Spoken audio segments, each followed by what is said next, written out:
Em meio às páginas sagradas das Escrituras, existe uma história que desafia nossas expectativas sobre quem Deus escolhe para seus propósitos eternos. É a história de uma mulher estrangeira, nascida em terras pagãs, que jamais deveria ter importância na história de Israel. No entanto, quando você abre o Evangelho de Mateus e lê a genealogia do Messias, lá está seu nome, Ruth. Como uma moabita, descendente de um povo nascido em vergonha, tornou-se bisavó do maior rei de Israel e ancestral do próprio Cristo. Esta é uma história de escolhas impossíveis, lealdade inquebrantável e um Deus que escreve reto por linhas tortas. Nossa história começa não em Belém, mas nas terras de Moabe, durante os dias sombrios em que os juízes governavam Israel. A fome assolava a terra prometida, e um homem chamado Elimeleque tomou uma decisão desesperada: deixar Belém com sua esposa Noemi e seus 2 filhos, Malom e Quilion, buscando refúgio entre os moabitas. Ali, longe da terra de suas promessas, a tragédia os encontrou. Elimeleque morreu. Seus filhos casaram-se com mulheres moabitas, Ruth e Orfa.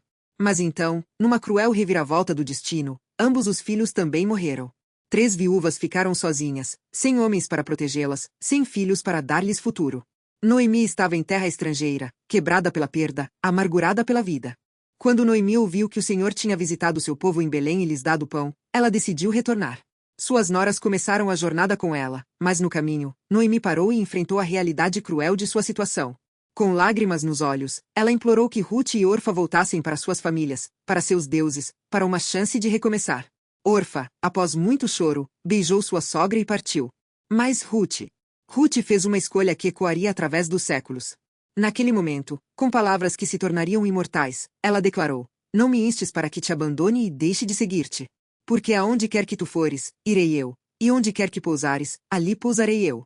O teu povo será o meu povo, e o teu Deus será o meu Deus.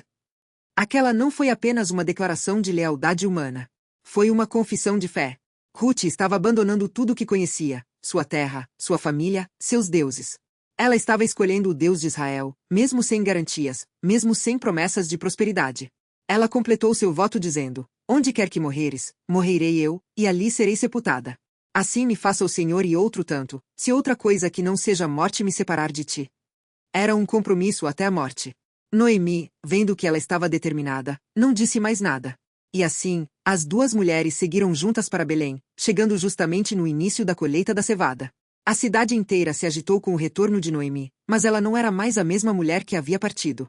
Ruth e Noemi não tinham nada. Sem terra, sem provisão, sem protetor masculino numa sociedade onde mulheres sozinhas eram extremamente vulneráveis. Mas Ruth tinha algo precioso: determinação e humildade. Ela disse a Noemi: deixa-me ir ao campo e respigar espigas após aquele a cujos olhos eu achar graça. A lei de Moisés permitia que os pobres e estrangeiros colhessem o que os ceifeiros deixavam para trás.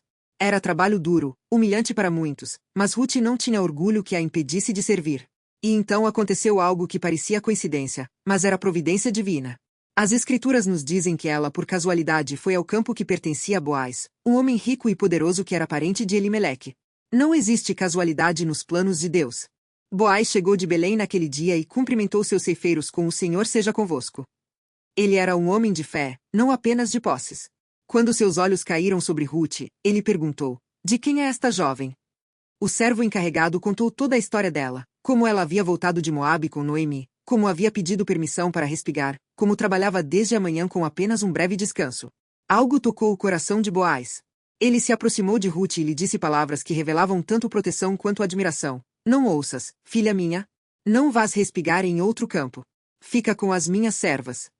Ele havia ordenado aos moços que não a molestassem. Ele lhe ofereceu água e comida. Por quê?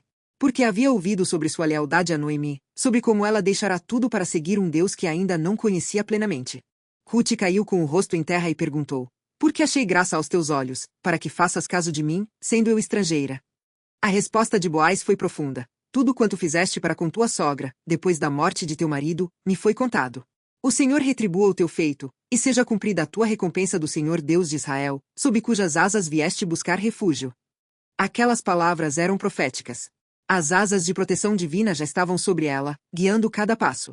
Naquele dia, Ruth trabalhou até a tarde e quando malhava o que havia colhido, tinha quase uma efa de cevada, provisão abundante e impossível para uma simples respigadeira. Quando Noemi viu tanto grão e soube em cujo campo ela havia trabalhado, reconheceu imediatamente a mão de Deus. Bendito seja do Senhor, ela exclamou, que não tem deixado a sua beneficência nem para com os vivos nem para com os mortos. Ruth continuou trabalhando nos campos de Boaz durante toda a colheita de cevada e de trigo. E então Noemi, movida tanto por amor quanto por sabedoria, elaborou um plano. Havia uma lei antiga em Israel chamada de levirato e redenção. Um parente próximo tinha o direito e a responsabilidade de casar-se com a viúva de um parente falecido para preservar o nome e a herança da família. Boaz era esse parente remidor. Noemi instruiu Ruth: lava-te, unge-te, veste os teus melhores vestidos e desce à eira. Quando Boaz terminar de comer e beber e se deitar, vai, descobre-lhe os pés e deita-te ali. Era um ato de proposta, seguindo os costumes da época. À meia-noite, Boaz acordou sobressaltado e descobriu uma mulher aos seus pés. Quem és tu? Ele perguntou na escuridão. A resposta de Ruth foi ao ponto: sou Ruth, tua serva. Estende tua capa sobre mim, porque tu és remidor. A resposta de Boaz revelou seu caráter. Bendita sejas tu do Senhor, minha filha, melhor fizeste a tua última beneficência que a primeira, pois não buscaste os jovens, quer pobres quer ricos. Ele reconheceu que Ruth não estava buscando vantagem ou paixão, mas orando a lei de Deus e a memória de seu falecido marido.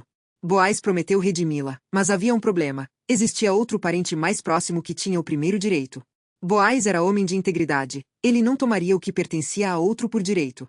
Ele disse a Ruth para permanecer ali até amanhã, e ao amanhecer, antes que alguém pudesse reconhecê-la e manchar sua reputação, ele a enviou de volta com 6 medidas de cevada.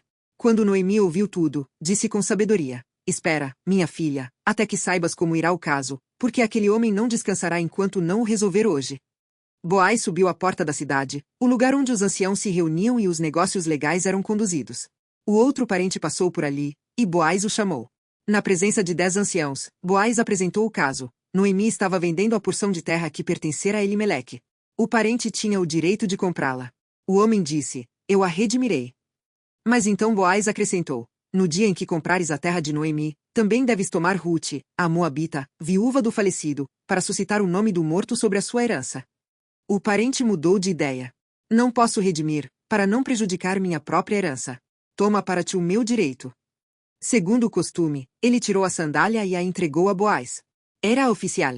Boaz declarou perante todos: vós sois hoje testemunhas de que comprei tudo quanto foi de Elimeleque, e também adquiri Ruth para ser minha mulher. Os anciãos e todo o povo que estava na porta pronunciaram uma bênção profética: o Senhor faça a mulher que entra na tua casa como Raquel e Lia, que edificaram a casa de Israel. Seja o teu nome afamado em Belém. E seja a tua casa como a casa de Pérez, que Tamar deu a Judá. Eles estavam invocando as matriarcas de Israel, mas também mencionando Tamar, outra estrangeira que havia entrado na linhagem messiânica através de circunstâncias extraordinárias. Boaz tomou Ruth como esposa, e o Senhor lhe deu concepção. Ela deu à luz um filho. As mulheres disseram a Noemi: bendito seja o Senhor, que não te deixou hoje sem remidor. E seja o seu nome afamado em Israel. Ele será restaurador da tua vida. E elas deram o nome ao menino, Obed. Este menino seria pai de Jessé e avô de Davi. A moabita estrangeira tornou-se bisavó do maior rei de Israel. A história de Ruth nos ensina verdades profundas sobre o caráter de Deus. Ela nos mostra que Deus não está limitado por nossas origens ou nosso passado. Ruth era moabita, descendente de um povo nascido em pecado, um povo que a lei dizia que não poderia entrar na congregação do Senhor. Mas sua fé, sua lealdade, sua disposição de abandonar tudo para seguir ao Deus vivo, isso é que importava. Ela escolheu as asas de proteção do Deus de Israel, e sob essas asas encontrou não apenas segurança, mas propósito eterno. Boaz foi seu remidor, assim como Cristo é nosso remidor. Nós, como Ruth, éramos estrangeiros, alienados das promessas. Mas através da fé, somos enxertados na família de Deus. A história de Ruth é nossa história. É a história de redenção, de como Deus transforma viúvas empobrecidas em matriarcas de reis, de como Ele escreve as maiores histórias através das pessoas mais humildes.